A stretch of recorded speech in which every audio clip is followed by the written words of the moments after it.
Salut à tous, c'est Jean, on se retrouve aujourd'hui pour une nouvelle vidéo de déballage avec aujourd'hui un Samsung le M11, donc un téléphone entrée de gamme qui n'est pas tout récent mais qu'on n'avait pas forcément testé sur la chaîne. On a eu l'occasion de pouvoir l'avoir pour faire la présentation test. Donc c'est ce qu'on va faire aujourd'hui. On va commencer aujourd'hui donc par le déballage de celui-ci. Donc on peut voir ici sur la boîte noté donc M11. Voilà, Samsung M11 avec le téléphone ici en photo. On peut voir ici le stockage, c'est un 332 couleur violet en dual SIM en version globale. Donc on va voir ce que ça donne. Allez, on commence par sortir le premier compartiment ici. Donc on aura juste de la notice. Ensuite ici on y retrouve le téléphone. Donc effectivement violet. On va le poser là. Je vais l'allumer en même temps. Alors, je suis en train de tester en même temps ici des Life Smart, des ampoules, des lampes connectées. On verra ce que ça donne. Un chargeur Samsung ici qui nous donnera du 15 watts. Petite charge rapide. Ok. Des écouteurs sur les modèles européens. Le petit extracteur carte SIM ici. Et du USB type C. Donc là, c'est plutôt pas mal. Un téléphone qui fait dans les alentours de 130 €. Donc voilà, un téléphone d'entrée de gamme. On va se faire en suivant après les lignes des caractéristiques. Donc je vais poser ça là. Allez, le téléphone est en train de démarrer. Donc ici, il nous propose un écran de 6,4 pouces et du PLS. Hein, voilà, c'est pas un écran de folie. On va se mettre le français. Ok. Let's go. J'ai lu accepter. Ok, un format de 19,5 neuvième avec une résolution de 720 par 1560 en HD+, 268 ppi. Donc voilà, des caractéristiques d'entrée de gamme. Avec un petit poinçon ici. Tout sympa. Plus tard. Donc on voit, on a quand même un gros menton, mais comme on l'a vu, voilà, on est sur un téléphone d'entrée de gamme. Il fait un poids de 197 grammes. Donc il est propulsé par un Qualcomm. Donc ça c'est très bien, mais bon, c'est un Qualcomm entrée de gamme, c'est le Snap 450 en 1,8 GHz. On va se mettre l'empreinte tant qu'on y est. Continuer. On va mettre un modèle, on va mettre un schéma ici. Le GPU c'est de l'Adreno 506, donc il fera normalement un score en tout de 74 000 points. Voilà, donc ce ne sera pas énorme. Hein. Donc le capteur d'empreinte, il est ici derrière. Après on va se faire le tour du téléphone. Là on fait la première configuration. Bon, les capteurs d'empreinte marchent bien sur l'arrière. Ça c'est maîtrisé, il n'y a pas de souci. C'est pas une grosse surprise là. Suivant. On peut mettre la roco faciale. Suivant, on va le faire de suite. Ignorer. Ignorer le compte Samsung. Terminé. Oh, ben, il ne me l'a pas proposé, on va le faire juste après. Ensuite, sur la façade ici, donc, on va mettre un fond d'écran. On va essayer que ça charge. Un fond d'écran un peu plus clair, qu'on puisse voir le service de fond d'écran.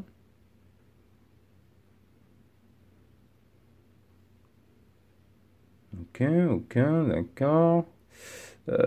Écran d'accueil. On va aller là dans mes fonds d'écran. On va mettre un truc un petit peu clair. Non, peut-être pas, mais on va mettre celui-là. Écran d'accueil ici. Définir. Là, comme ça on peut voir un petit peu cette caméra frontale de 8 mégapixels en ouverture 2.0. Donc on voit ici le ratio de l'écran. Sur le bas, on aura donc le type C, le haut-parleur, le micro. Sur la partie gauche, l'emplacement pour la carte SIM. Donc on va se l'ouvrir. Donc carte SIM, donc double nano SIM et une carte SD. En couleur violet aussi, le tiroir SIM. Hop. Sur le haut, on aura le jack 3.5 qui est présent et le micro d'ambiance. Le bouton power volume plus moins sur le côté gauche. et un triple APN sur l'arrière. Ici, donc on aura un 13 mégapixels ouverture 1.8 pour le capteur principal. On aura un 5 mégapixels ouverture 2.2 pour le grand angle et un 2 mégapixels pour le portrait en ouverture 2.4. On a ici donc le capteur d'empreinte, le logo Samsung juste en bas. On aura un Bluetooth 4.2 dessus. On aura pour la 4G la B1, 2, 3, 5, 7, 8, 20, 28, 38, 40, 41. Une batterie quand même conséquente de 5000 mAh. C'est pas mal pour un poids inférieur de 200 grammes. Donc ça, c'est plutôt bien. Avec une charge 15 watts et des dimensions de 76,3 par 161,4 par 9 mm d'épaisseur. Allez, on va se faire le premier déverrouillage via l'empreinte digitale.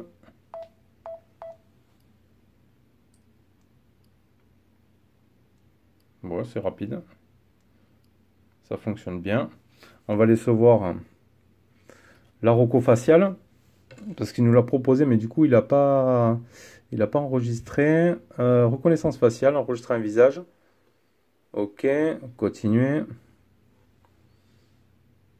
Ah, voilà, 100%, c'est assez rapide. Maintient l'écran de verrouillage. Lorsque vous effectuez un déverrouillage avec la reconnaissance faciale, restez sur l'écran de verrouillage jusqu'à ce que vous fassiez glisser. Non, on va faire en automatique. Maintenir écran, ouais. Augmenter la luminosité. Ok. Donc là, après on verra si on a un double tap. Ah, on a le double tap. Ça, c'est quand même pas mal. Bon, voilà, si on veut un petit Samsung pas cher, hop, un petit peu design pour la jeunesse. Ça fonctionne bien. Plutôt pas mal. On va aller voir. Hein. Donc, il faudra que je mette la Wi-Fi aussi pour voir. On va aller voir à propos du téléphone. Information sur le logiciel. On est quand même sur Android 10, version One UI 2.0. Donc on est pas mal sur ça. On va aller voir la photo. Donc on aura accès ici directement au grand angle. Hop, le mode normal. Et on aura un zoom x8. Zoom x8. On aura le mode portrait. Donc sur la photo, est-ce qu'on a l'intelligence artificielle? On va aller voir. Dans paramètres résolution HDR, mode de prise de vue. Non, on n'aura pas de AI dessus. Le mode vidéo. Paramètres. La résolution de la vidéo. 16 neuvième en Full HD. 1920 par 1080. Ok. La caméra avant. 16 neuvième 1920 par 1080 en Full HD aussi. HDR auto, etc. etc. Ok, donc le grand angle, après, bon, on n'aura pas de macro dessus, pas de AI, bon voilà, du standard, on verra après ce que ça donne lors du test. La luminosité, on va la monter un petit peu. Ah, même le petit zoom, il n'est pas dégueu, hein. Le grand angle.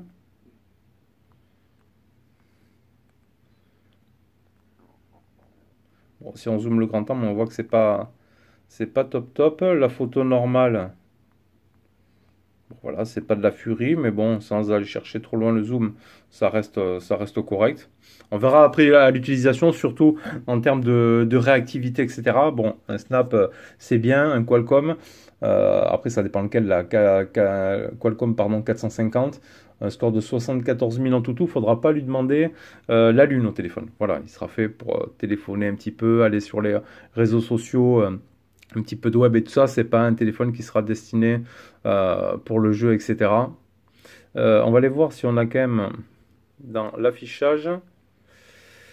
Est-ce qu'on aura le mode sombre ici? On a le mode sombre. Bam. Donc ça, c'est good. Donc la roco faciale, c'est bon. Le capteur d'empreinte, c'est bon. On a le petit double tap qui va bien. Voilà, ça fonctionne. Donc voilà, on verra après au test de celui-ci. N'hésite pas à nous faire des petits commentaires hein, si tu as peut-être aussi ce téléphone.